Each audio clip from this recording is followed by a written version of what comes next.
Welcome back, or welcome to the Rebel Tech Podcast, where we discuss the promises and perils of emerging technology and the social, political, and policy landscape in Texas.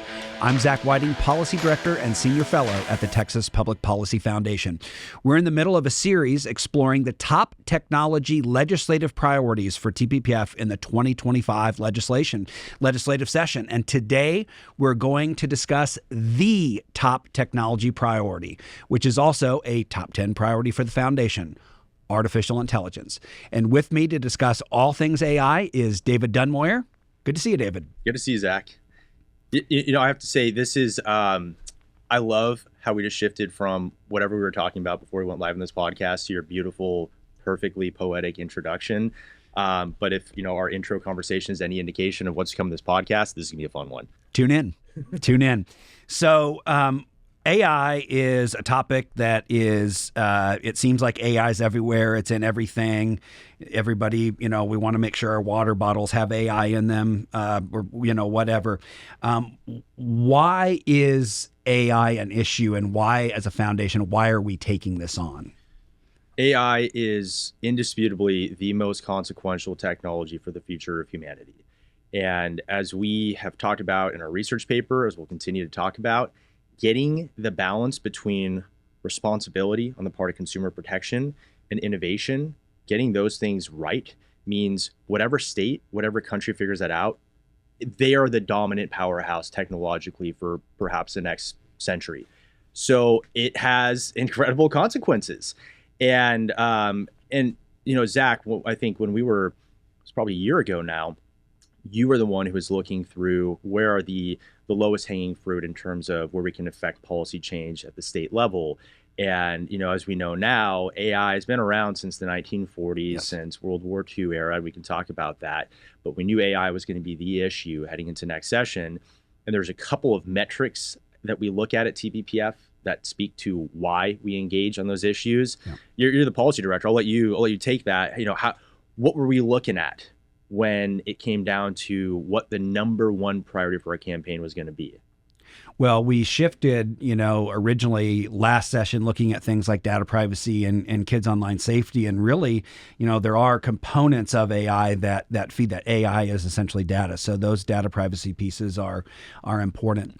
But as you said, it's been a technology that's been around for a long time. And what we have seen, though, is the increase in data availability and computational power that takes this to a whole new level.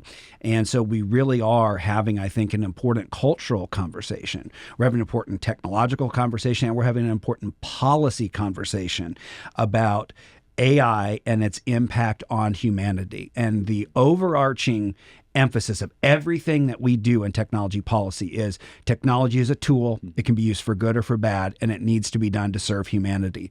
And AI is, because of all of those reasons of where it's at right now and its ubiquity of use, is reached that point where some people are asking legitimate questions about its impact, good or bad, on humanity and the future of humanity. Well, so I want to take a jumping off point, because that's, of course, it's all on the money. You brought up data privacy, some of the issues we worked on in prior sessions. You know, to be clear for our audience and those listening, you know, if you've been following any of our communications materials, you've seen that artificial intelligence is not only the top priority of our initiative, Better Tech for Tomorrow, it is one of the top priorities of our organization. And depending on who you're asking, I think if you ask our CEO, Greg Sindelar, and please do not clip this, comms team, it's a number 1 or 2 issue for the foundation in terms of the long-term effect. School choice and ESAs, I mean, that's a founding issue for us, and that will be the priority heading into next session. But when we're looking at some of the issues that, if you get them right, will redound for generations, AI is up there. Yes. So social media, let's bring it back to that for a second. One of the comparisons that we've made, or we've seen some of our libertarian friends make in the regulatory space, is social media policy versus AI policy. Now, you have been very vocal and very clear about what you believe, or how you believe social media companies have acted. So let's go down case study avenue here. Yep. What happened when social media took off, like we're seeing with AI, generative AI tools like ChatGPT? What happened in the policy environment at the advent of those technologies really taking off? and then we'll shift it over to artificial intelligence to see the comparisons there. Yeah, what happened at the beginning is nothing. There was no regulatory framework, and within the big social media launch, was Facebook in around 2004, but you can go back to MySpace before that.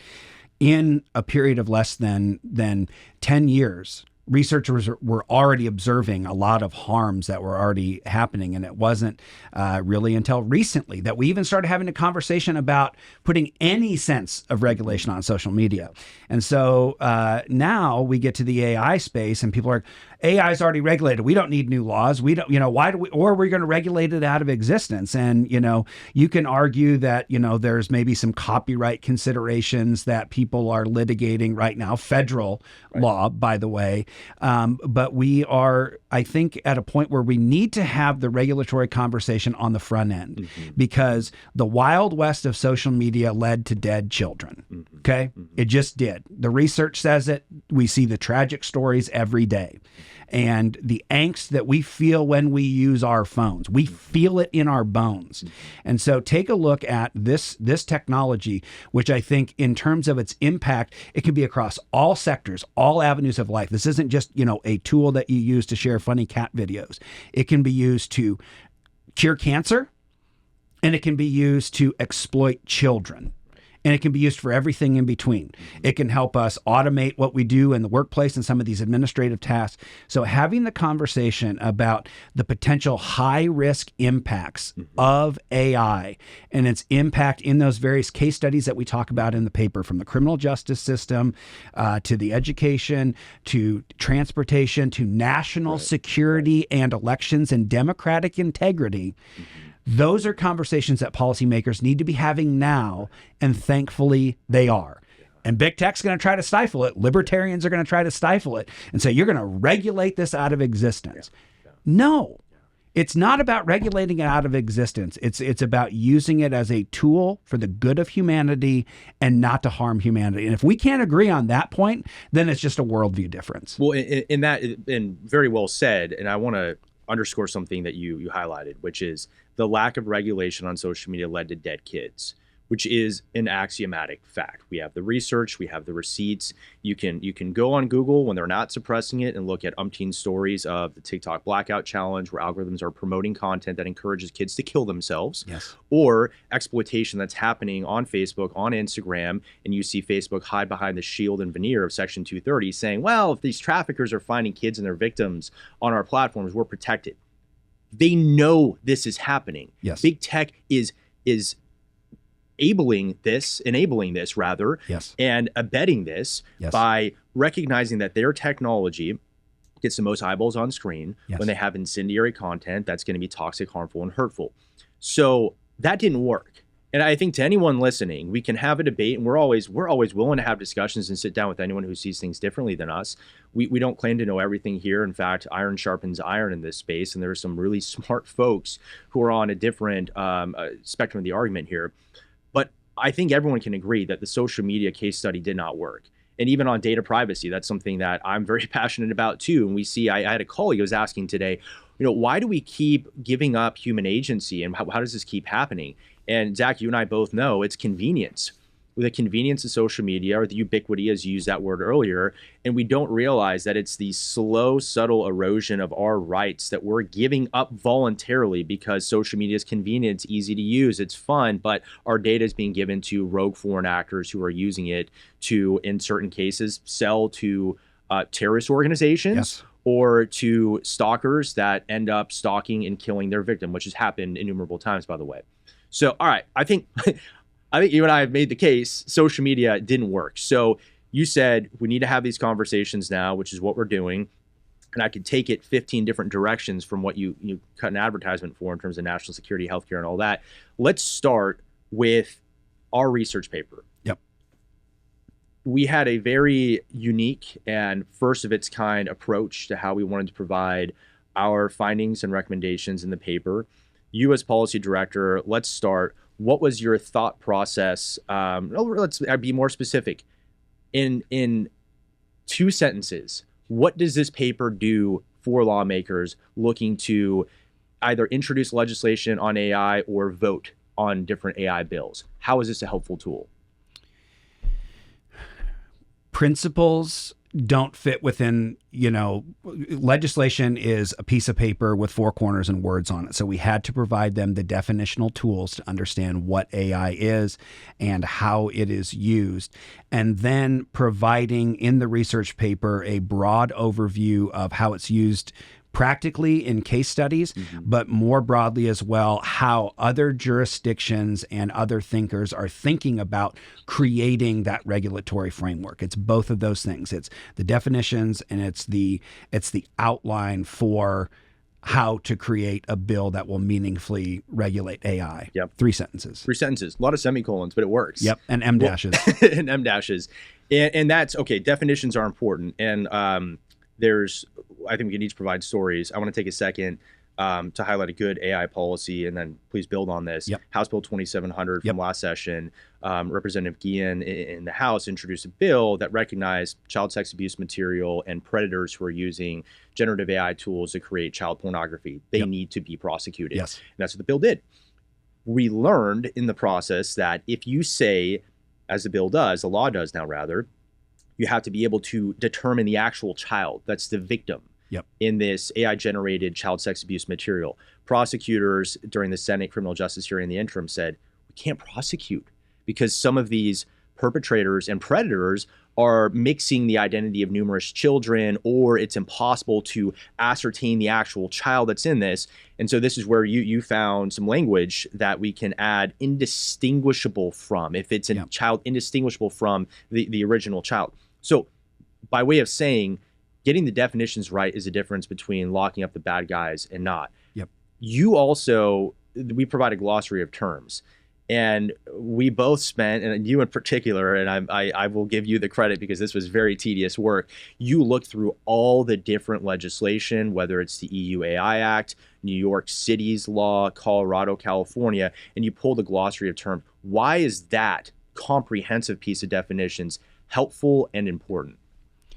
Well, again, it's legislation has to be precising language. And so you also, sometimes you need to, invent the wheel, and sometimes you don't need to reinvent the wheel. And so there are other laws and bills out there, and people can have their opinions on, that bill, good, bad, or indifferent. But you need to provide lawmakers with precise definitions of terms. And we, in some cases, gave multiple versions of that and looked at Texas law as well. And then where there was an absence in a legislative format, we go out and see what do academics say? What does industry say about how you define this term? And it's as much an issue spotting exercise. We talk about issue spotting. Right. I indoctrinated on issue spotting in law school, but it's helping lawmakers identify that there's a whole panoply of terms out there. And so just looking at the whole host of what the terms are, how are they used in the AI regulatory space, that I think helps inform. And then you use that kind of, the principles of the foundation, and those definitions build up the wall. And ultimately the goal is to build a sound structure for AI policy. Yep. Well, so that's important. And for, legislative staff and folks that are tuning in and that side of the audience, they understand that very, very palpably. One of the other questions or comments we get, in fact, when I'm in a more irascible mood and I have folks push back and say, oh, data privacy laws, they don't do anything. And we've, of course, seen that as so just asinine and backwards, because already the Attorney General has brought action holding different social media companies accountable. Take TikTok, for example, which is found in violation of child protection standards. These laws work. And the Attorney General in Texas comes to enforce. We hear a lot about the platitudes of AI policy, though, right? Who doesn't want human dignity and privacy, transparency, accountability, and compliance, as you articulate? I don't think there's anyone saying, oh, well, we don't want that. Now, libertarians might say, oh, existing law already provides for that, to which we'd say no, because we're seeing these horrible abuses happening from either election fraud coming from AI technologies or child sex abuse material. How do you translate those principles into policy? And you can answer that any way you want. Maybe it's how does a research paper assist with that? But as a former lawmaker, I'd be curious to know too, how do you take those very laudable principles and actually codify them? Yeah, I mean, we have a section in the paper that says that we have a whole section that says, here's what all the people are saying is the law already covers AI. Okay, let's stipulate that the law covers AI. It's spread out across the entire canon of the law. And so if you say that, defamation, libel, slander, fraud, exploitation, blackmail, all of those areas, if you do those things with AI, you're already covered. You have a whole patchwork of federal law, state law. Do you take it to a court? Do you take it to an administrative body? It makes it hard for people to protect themselves. Yeah. And this needs to be about how we protect the individual that is, using the product and whose data is being used to feed it. Yeah. We for some reason we always want to look to, how's it going to impact OpenAI? How is OpenAI going to is it going to be so hard for them to make cat videos if we have regulation? It's absurd. And so there's a couple ways to your question that we can look at it. Is we can regulate on a legal theory by legal theory basis. You can say that the law already covers it. And if the law already covers it, then you shouldn't have any problem expressly adding AI into a defamation statute or whatever. But they will have problems with it. But again, that's so messy. That's so messy to do that. And so we might do it in areas like HB 2700 where there is a need for a specific fix. Sure. But that's why the need for this bigger, more comprehensive approach to AI regulation, which is taking a risk-based approach to the use of AI and how it's used in specific use cases and the impact that it has in those outcomes. I think that's a cleaner way to look at it, and I'm heartened that that's the way that Texas lawmakers seem to be going this session. Yeah. And we'll come back to that, I think, at the end and kind of where the legislative landscape is right now. Before we get to that, we've kind of dispensed with the notion of do nothing. I think permissionless innovation is what some folks call it.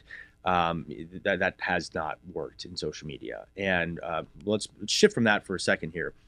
There still is that balance where we don't want to be California.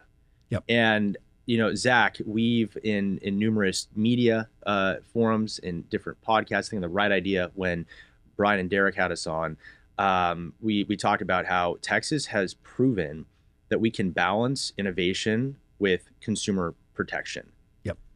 If we don't get that balance right on AI, the stakes are pretty high. China wins.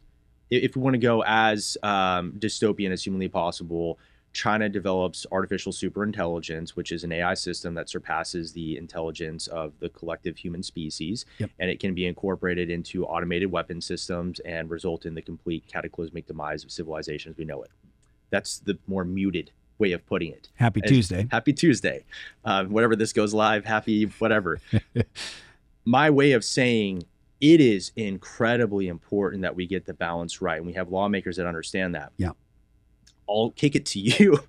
I really just painted a dramatic picture. Yeah. But what is it about the Texas approach to tech policy that ensures that we destroy China, not just compete with them, outpace them to a point where Xi Jinping is reeling because he sees the American dominance under what is quite frankly an exciting time to be an American after everything that's happening in the country? How do we ensure that innovation happens while still promoting consumer protections so there isn't this permissionless environment? It's already happening in Texas. Where are companies flocking to day after day, week after week? They're coming to Texas. They're not deterred by a state that is trying to set up a stable and predictable regulatory framework within which to operate. Because when it is the Wild West, like social media, and 25 years after the technology is invented, they're like, you're pulling the rug out from under us. Companies are asking for reasonable, responsible regulation on the front end, not overly burdensome to kill the technology and to kill its impact. And I think that this bill strikes that right balance. And to your point about the sort of geopolitical implications of this is something that the United States and China are already having and they're looping Russia into this, diplomatic conversations about not using AI in, for example, the nuclear space. That's huge, having a human in the loop. For some reason, we can't quite get Russia and China to agree to that. But that's American foreign foreign policy, and I think that's a good approach. But the other thing about these types of bills, even the European Union AI Act, they contemplate the ability to research in defense, military, intelligence, and legitimate research applications to push the boundaries of beyond what we would use just in the sort of consumer application, to be able to push those boundaries to innovate in all of those areas. And that is going to be that's going to be what cures a lot of incurable diseases, and that's what's going to keep the United States in a strong geopolitical, national security, and military posture. These bills contemplate that, and so this regulating how consumer data is used and abused to help write a college entrance essay or make a cat video is a wholly separate part of the conversation from those frankly existential use cases. So it's important to distinguish that. This isn't about China winning. Right. This isn't about China winning. Yeah. No, and that's because you mentioned it a couple of times, the bill. I think let's talk about it. Chairman Giovanni Capriglione. And I want to take a second to shout Gio out. I think for folks who are tuning into this podcast as regular listeners, they know that he is leaps and bounds ahead of lawmakers all across the country. And he has been investing time. He's been in the trenches, not just in his own personal capacity, learning how to code and use AI systems, but working with stakeholders and working with industry to understand what are their concerns about being overly burdensome. What are the concerns about consumer protection from some of the folks like us that are advancing those human protection causes. So Gio has gone through this very deliberative process. Yes. And we have a draft bill that has been published to various stakeholder groups. Is now anywhere on the internet. In fact, we're shooting this middle of November. If you type in Representative Giovanni Capriglione AI bill, you can find it online. It does a number of things. It's 41 pages long, so we can't go through every single line. But I think I want to couch what you just said. The focal point is on highly consequential AI systems. Yep. And so for folks who are saying, well, what about these cute cat videos, or what about, Grok or OpenAI and these generative tools that are helping my child develop study toolkits or whatever it might be? That's not the focal point. The focal point is the high risk consequential applications of AI, where presumably, and if you pulled this, which we haven't yet, although, if in the comment section, if you disagree with me and think I'm wrong, please light me up. I think it's almost unanimous that folks don't want humans out of the loop when it comes to a healthcare diagnosis being made that could affect the longevity or welfare of their spouse or of themselves. I don't think folks want a human out of the loop when it comes to a judge making a decision about a criminal case and whether you are fit to return to society or remain in prison. There are innumerable applications of AI where folks are like, yeah, it probably makes sense to have a human in the loop. And that's ultimately what this bill acknowledges, is that there are certain severely consequential instances where we want to make sure human dignity, transparency, accountability, privacy, and those principles are permeating through the system. So there's all that. I want to kick to you, Zach, because the pushback we're hearing on this bill, in my estimation, comes from folks who may mean very, very well, but either haven't been a part of the stakeholder process or haven't read through the bill in its entirety. There are some truly uniquely Texan facets of this bill that make it pro-innovation. I want to kick to you from your former lawmaker perspective. What about Gio's bill right now makes it standalone from Colorado, California, and some of these other states that have taken a stab at this, but either missed the mark or said during bill signings that it's not where it needs to be? Well, let's come back. I just want to drill down on that point, that you just made. Is I'll look at it from the perspective of a former lawmaker and then somebody who's no longer a lawmaker, but works in this policy space. The response to this bill is frankly absurd. And the people that are peddling this type of misinformation are ridiculous. They're misinformed. They're wrong. the notion that people are pushing back and calling this a woke DEI bill because there's a provision in the bill that says we don't think there should be algorithmic discrimination based on race and other protected classes. If people push back against that, shame on them. And so honestly, the commentary and the reaction to this bill has frankly just been ill-informed. And the other thing I'll say is this being a robust stakeholder process that has been a year in the making, and this bill being online, people that want to come in and try to kill this bill last minute are just bad lobbyists. TikTok did an even better job, and they had one of the most botched government relations lobbying schemes with that divestiture bill I've ever seen. Yeah. Well, Zach, because you're going in, what's your motivation? Why do folks want to see this bill die? Because they don't want to see AI regulated. Right. They want a permissionless innovation environment to be able to do whatever they want to abuse people's and consumer data for their own profit. So that is period. That is it. This is to line the pocketbooks of Mark Zuckerberg and whatever OpenAI is pretending to be a nonprofit.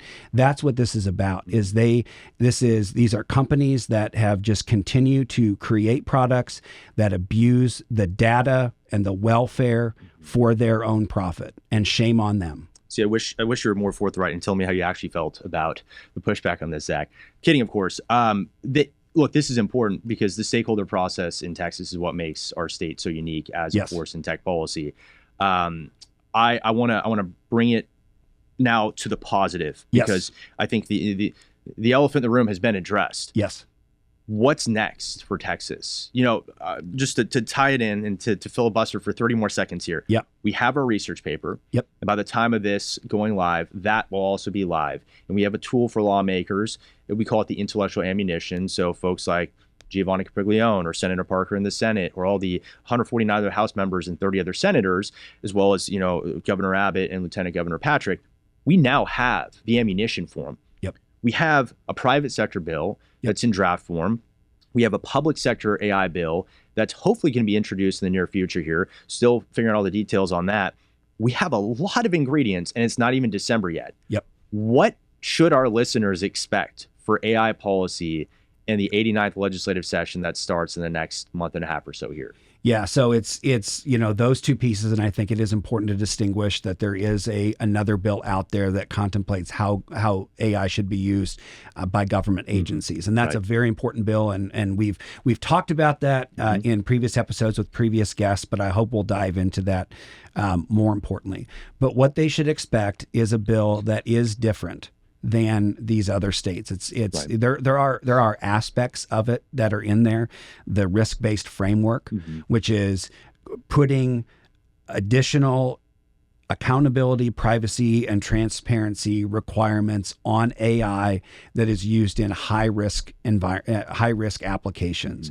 And just to, high risk, it makes or is a substantial factor in making a consequential decision. That's a lot of legal jargon for if AI is used to make or is a substantial factor in making determinations over healthcare services, employment decisions, financial services, when you go in to apply for a loan, the provision of government services, housing, insurance, legal services, water and food. If AI is used or substantially is a factor in making that decision, we're just saying, okay, great.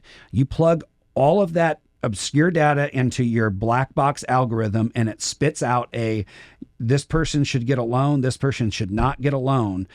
Make sure that you're transparent about what type of data you're using to train your algorithm, its outcomes, and all of those things. That's very important for customers and consumers to understand. They need to know when they're interacting with AI.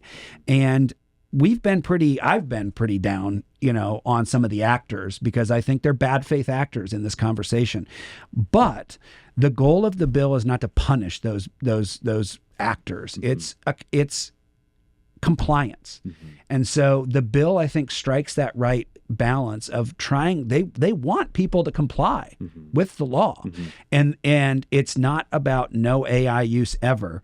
It's just taking a look at, as you develop these technologies that again are not for writing college entrance essays and making silly videos and memes, that make consequential decisions about people's livelihood, their future, their health, that there's just a measure of transparency and accountability, and that is just good public policy. Sure. Yep. Well, I'll bring it, as I know we try to keep these as succinct as we can. I do want to underscore, I've had the honor and the luxury of sifting through all the bills that have been filed. We're about a week post pre-filing here, and we've already had an historically unprecedented session in terms of number of bills filed. We're well over 1,500, and there's some great tech ones. We'll have hopefully numerous lawmakers on to talk about their bills. Yes. But there's already a couple on artificial intelligence that are aside from the Chairman Giovanni Capriglione we're talking about, Representative Terry Leo Wilson, for example. And the point I'm making with this, and you're making, is AI is going to dominate a lot of the next legislative session. Yes. And I don't think it's going to be as controversial as the interwebs and the Twitter trolls are making it seem right now, for a couple of reasons.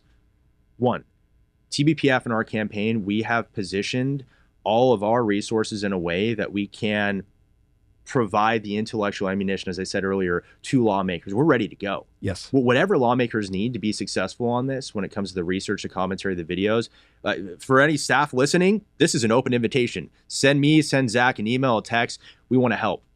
Second, we have the stakeholder process that's been well underway. And I think we haven't mentioned that with House Bill 2060, which was passed the last legislative session that created the AI Advisory Council, yes, it's really been more than 2 years that lawmakers and agency heads and other bureaucrats have been looking at artificial intelligence policy. So we have the time, we have the resources, the two there, but then we also have the focus, because Texas recognizes that as Texas goes, so goes the rest of the country. California, they failed on Senate Bill 1047. Colorado, when Governor Jared Polis signed the bill, said it's not where it needs to be. Yep. We've also, not to rag on them, although I can, if we have 45 more minutes, I can dunk on Governor Newsom, but to say we have learned from other states. That's the beauty of federalism. Yep. And so between the time, the resources, and the commitment that folks have going into this next session, I don't think this is going to be as controversial a fight. I think there are going to be some bills that need to be rejiggered. There are going to be some bad bills. That's what happens. But ultimately, we have what it takes to lead the country on AI reform next session. And I want you, Zach, I want you to conclude, because we've been, I don't think this has actually been a cynical conversation. I thought this was going to be a little more negative. But you have been in the trenches in a way that I haven't, where you've been the person pushing that button to vote yes or no or abstain, although I think you were pretty good about never abstaining.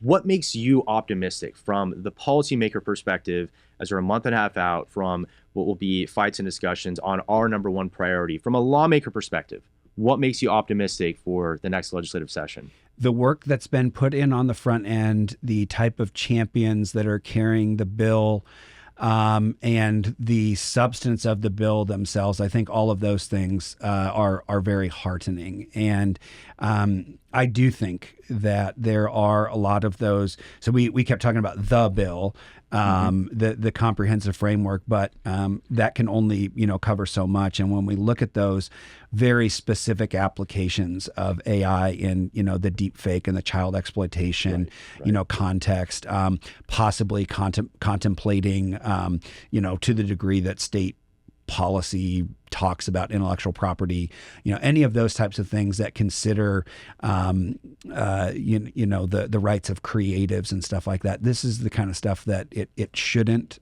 be controversial. So I think there will be, a lot of areas where people can come together. And just to drill down, I think there's a lot of excitement for a lot of folks on maybe how the federal elections turned out. And I don't want to pour cold water on that, but it is the history of the United States Congress to not get a lot of things done. Whoa. Are you telling me Washington doesn't do its job? No. And I've been there too. And so when folks, say, well, let's not do a state-based solution. Let's have a uniform standard. I agree. But the uniform standard is not going to come from Congress. It can and should come from Texas, and that's what I'm heartened about. And so this is, for some reason, I'm very fired up this morning. Apparently, I don't drink coffee. Apparently, somebody slipped coffee into my water bottle this morning and got me all fired up. That was Mandy Grogan. I know. But it is. This is as consequential and transformative a technology as we have seen in a long time. Some people could say, a lot of people are saying, ever, but it is. And so that the state of Texas is, and the probably hundreds of bills that will be filed this session, that lawmakers are taking it this seriously and being responsive to the needs and desires of their constituents, because that's what this comes to. You talked about pushing the button. I think it's very easy. We all step back and we say, should we do this, that, or the other? When you are a lawmaker, you represent a constituency. For me, it was 60,000 people. For Texans, it's, hundreds of thousands, depending on if you're in a House or Senate district. You be responsive to the needs of your constituents, and you only get to vote yes or no. You don't get to say, I like that part of the bill, but I don't like that part of the bill. You vote yes or no. And if it comes down to it, and you're faced with the question of, should we let AI go the way of social media, and should we let it be the Wild West, or should we put some responsible guardrails around it on the front end and continue to study this in the interim? You're still going to see tech companies move to Texas. You're still going to see AI companies move to Texas. And AI and the positive things that it can unleash for humanity, they will come, I think, a lot in big part from the state of Texas. So that's what I'm heartened about. We have a good process. We have good people that are engaged in the process. And I think there's going to be a lot of positive things that come out, pro-human things that come out of this legislative session. And I'm glad that we're going to be there on the front line, standing side by side with those lawmakers to give them the ammunition they need to keep people safe. Yeah, amen. All I have to say in response, you've made very clear where we stand as a campaign. I think I have too.